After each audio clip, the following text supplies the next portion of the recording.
My time has just flown by. So what happened in the 80s, I think, stays in the 80s if that's okay with you. But here's the thing. I'm so happy for your upcoming retirement. I know you're on to better and better things. I'm cheering you on in your next chapter. Your legacy at KDKA is just that, a legacy, which I know will be a very tough act to follow. Congrats. Oprah watching her best friend go to space.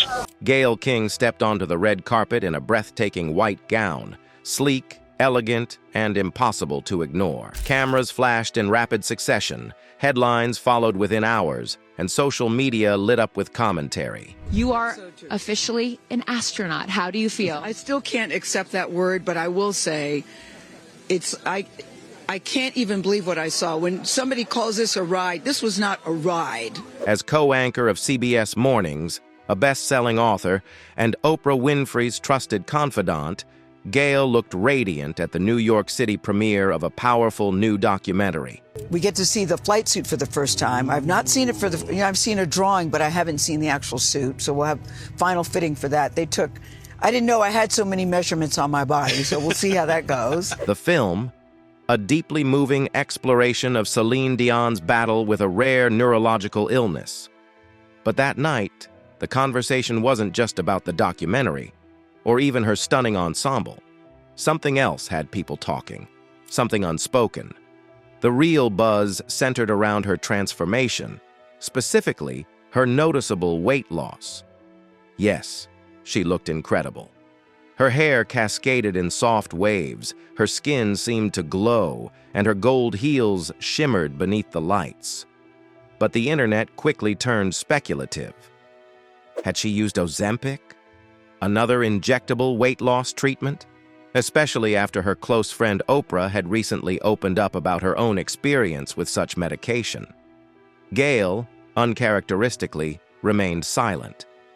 No confirmation, no denial. For someone known for her openness, whether discussing love, loss, politics, or aging, her refusal to comment felt pointed, almost intentional. That only fueled curiosity. She'd just graced the cover of Sports Illustrated's swimsuit edition, at age 69. While others her age were easing into retirement, Gayle was confidently striking poses on glossy pages, joking that she'd eaten a cheeseburger before the shoot and specifically requested tasteful cleavage. Still, she offered no clear explanation for her rapid transformation. Publicly, she credited a consistent workout regimen, 5 to 6 sessions a week, and said she'd never felt better. But some viewers sensed something deeper beneath the surface. Her ever-present smile appeared softer, more introspective, almost as if it was hiding something. That shift in tone wasn't entirely new. In May 2022, Gayle wrote a heartfelt essay about the importance of mental health conversations, not just during designated awareness months, but year-round. She spoke candidly about loss, about suicide, and about the quiet pain people carry behind composed exteriors. Her reflections on Cheslie Kryst, the former Miss USA who tragically died by suicide, were especially powerful. Gayle had spoken with Cheslie's mother, who shared a note her daughter had left. "Mom, you didn't do anything wrong. You did everything right." Gayle later said those words haunted her.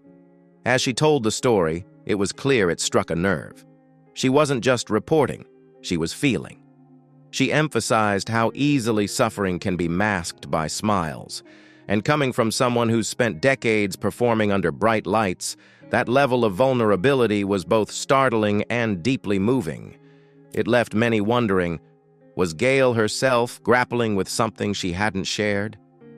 Later that same year, she revealed on air that Oprah had been hospitalized with a severe stomach illness. "Dehydration," she said carefully, even joking that Oprah might be mad at her for revealing it. But behind the humor was a look of genuine concern. Suddenly, discussions about health began to feel more urgent. Soon after, people noticed subtle shifts in Gayle's public presence. She skipped red carpet events more frequently. Her appearances outside of CBS grew rare, and when she did show up, the physical transformation seemed more pronounced. Colleagues praised her discipline, her wellness, her dedication to fitness. She laughed along, attributing it all to clean eating, water, workouts, and Weight Watchers. But by early 2024, something had changed again. Her demeanor on air became more reflective. Her words are slower, more deliberate. At one point, she spoke about how difficult it is for public figures to admit they're struggling. She didn't say she was struggling, but something in her voice hinted that she understood. Then came the off-camera whispers, not from tabloids, but from insiders. Staff noticed her walking more slowly. Standing seemed to cause discomfort. Sometimes she paused longer than usual between segments. Then, for the first time in years, she quietly took a leave from CBS mornings. Officially, it was a scheduled break, but insiders suggested otherwise. One producer mentioned she had broken down in tears during a commercial break. Another hinted at a serious medical diagnosis, news she hadn't yet chosen to share with the public. Neither CBS nor Gayle offered an official explanation. And that silence? It was louder than words. When she finally returned, something was different. She was still composed, still warm, still professional. But behind her polished exterior, there was a noticeable shift, a quiet weariness, a deeper calm. Throughout it all, one constant remained: Oprah. Their friendship, now nearly 50 years strong, wasn't built on fame or fortune. It began in the trenches of local news. Back in 1976, Gayle was a young production assistant at WJZ-TV in Baltimore, handling scripts, managing chaos behind the scenes. Oprah, just a few years older, was already anchoring the news at the same station. That modest Baltimore newsroom would become the birthplace of one of television's most enduring friendships. Their bond was forged in the quiet spaces, late-night talks, snowed-in weekends, heartfelt advice exchanged off-camera. As the years passed, their paths diverged. Gayle trained as a reporter in Washington, D.C., anchored in Kansas City and Hartford, while Oprah launched her empire from Chicago. But no matter how their careers soared, they never lost each other. And now, as Gayle faces this deeply personal chapter, she doesn't face it alone. When Oprah launched O, the Oprah magazine, in 1999, she didn't think twice. She brought Gayle on board as editor from the very start.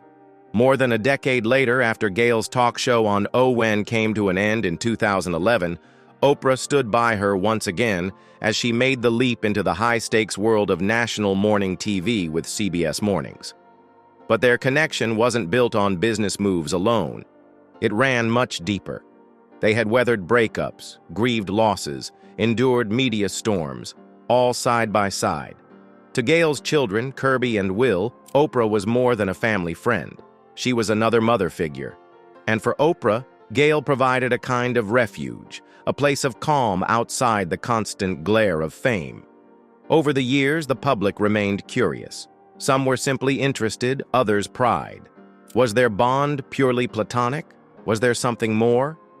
In 2010, Oprah addressed the speculation in a heartfelt interview with Barbara Walters, calling Gayle the sister she never had, a rare, once-in-a-lifetime friend. When the same question resurfaced in 2024, both women brushed it off with a familiar mix of humor and honesty.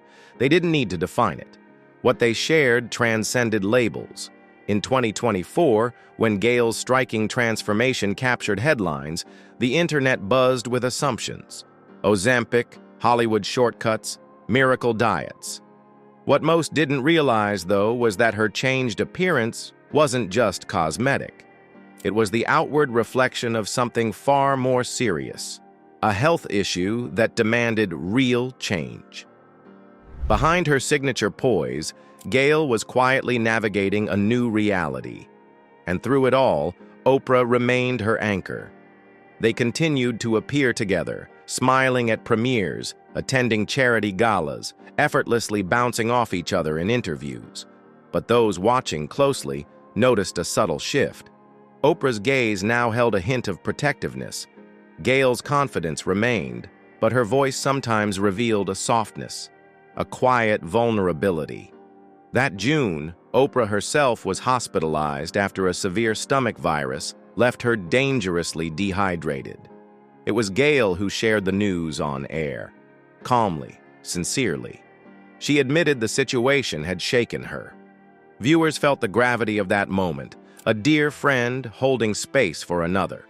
What many didn't realize was that Gayle was revealing more than concern for Oprah. In her tone, there was a mirror, reflecting her own fragility. Around the same time, CBS made a surprising and controversial decision. CBS Mornings would be moving from its iconic Times Square studio to a more modest location on Manhattan's West Side. For most anchors, it might have been a minor inconvenience, but for Gayle, it hit deeper. It felt like a slight. She had just inked a one-year contract extension, committing to another season filled with corporate shakeups and shifting leadership. Yet no one had warned her about the studio downgrade.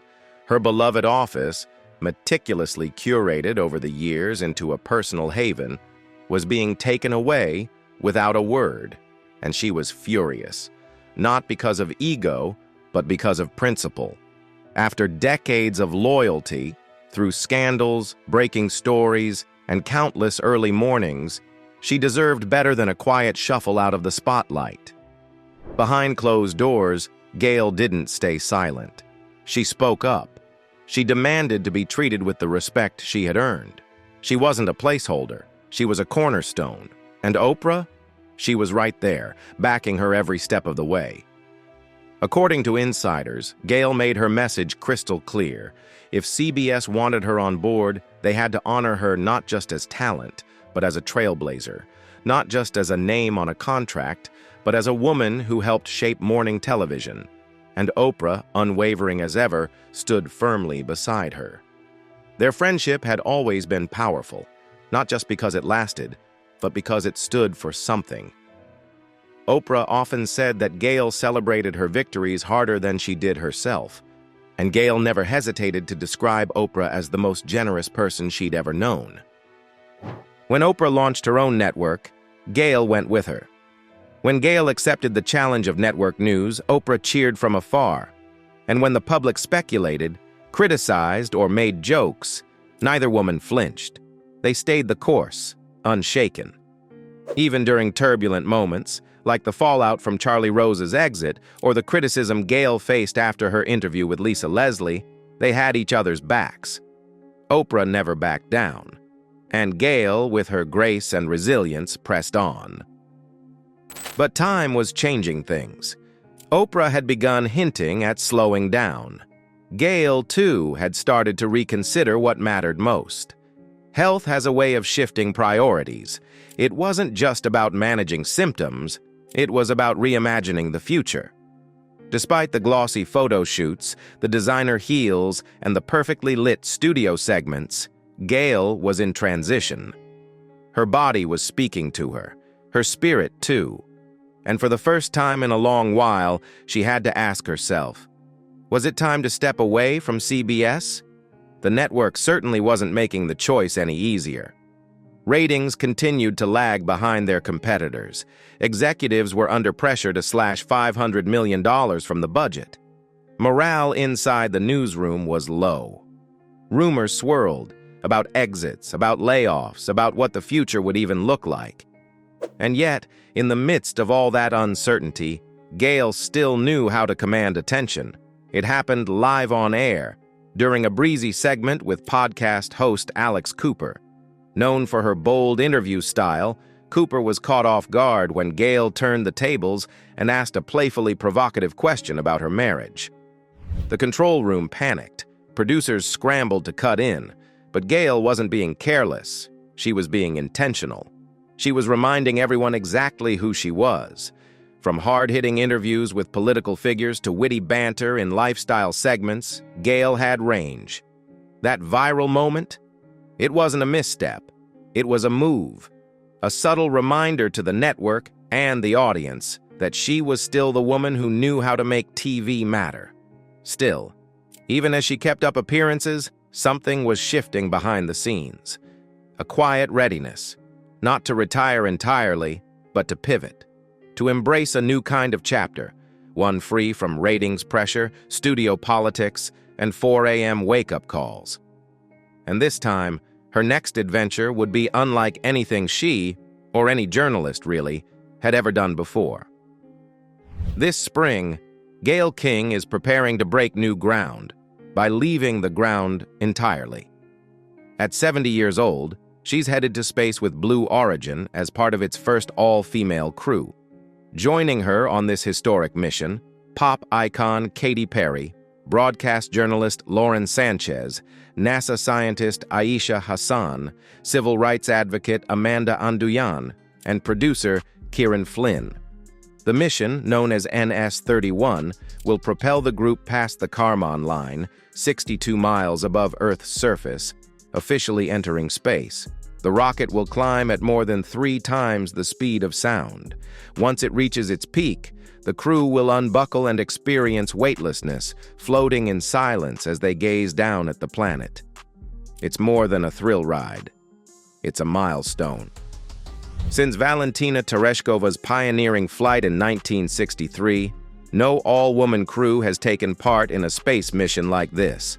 For Gayle, the symbolism runs deep. After decades spent telling the world's biggest stories, she's stepping into one herself. This time, she won't just report on history, she'll be a part of it. But not all of Gayle's most transformative journeys have happened far above the Earth. Just a few months ago, Gayle's son, William Bumpus Jr., now 37, tied the knot with Elise Smith in what can only be described as a modern-day fairy tale. The venue, none other than Oprah Winfrey's home. Gayle, ever the proud mom, has joked for years that Will is her favorite son, a title that comes easy when you only have one, and she couldn't be happier to officially welcome Elise into the family. It wasn't just the setting that made the day magical, it was the little details. Will and Elise first met on the 2nd of the month, got engaged on the 2nd, and so, naturally, they chose June 2nd for the big day. As Gayle recounted the story on air, her joy was unmistakable. She lit up as photos rolled across the screen, glowing with pride. Oprah, ever the gracious host, kept the mood light by poking fun at the very affordable venue rates, eliciting laughter all around. Though the backdrop was breathtaking, it was a single sentence that stuck with Gayle most. During his vows, Will looked at Elise and said, "I know the man I am, but with you, I know the man I want to be." Those words left her stunned, overwhelmed in the best way. It was a moment that sent shivers through her. Watching her children forge their own paths while she stepped into a new chapter herself stirred a quiet, profound contentment within her. But even in the midst of these joyful milestones and career highs, something more complicated was quietly unfolding. Earlier this year, Gayle was diagnosed with a medical condition, a private matter, not shared publicly, but one that shifted everything. It made her pause. It made her rethink. It made her prioritize. With her health newly in focus, uncertainty at CBS looming, and a deep desire to be present for her family, Gayle began to feel a shift within herself. Not a total farewell to broadcasting, perhaps, but a growing clarity that the relentless pace, the 4 a.m. wake-ups, and the mounting pressures weren't sustainable anymore. That chapter might be closing. So when whispers began to spread about Gayle possibly stepping down from CBS mornings, the reaction was disbelief. Could she really be ready to go? For more than 10 years, she's been the calm in the storm, the familiar face we turn to whether the headlines bring heartache or humor.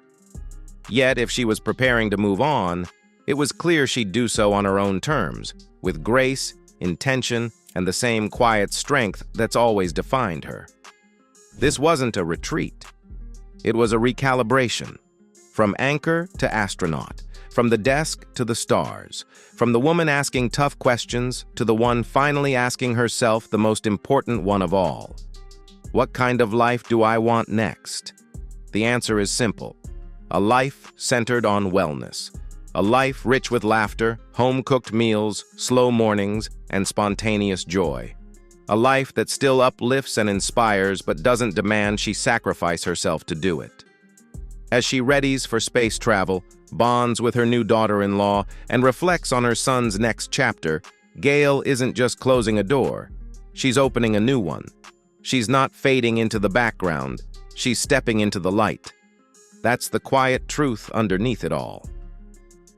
Gayle King isn't walking away from something falling apart. She's moving toward something more whole, something more spacious, something that finally lets her breathe.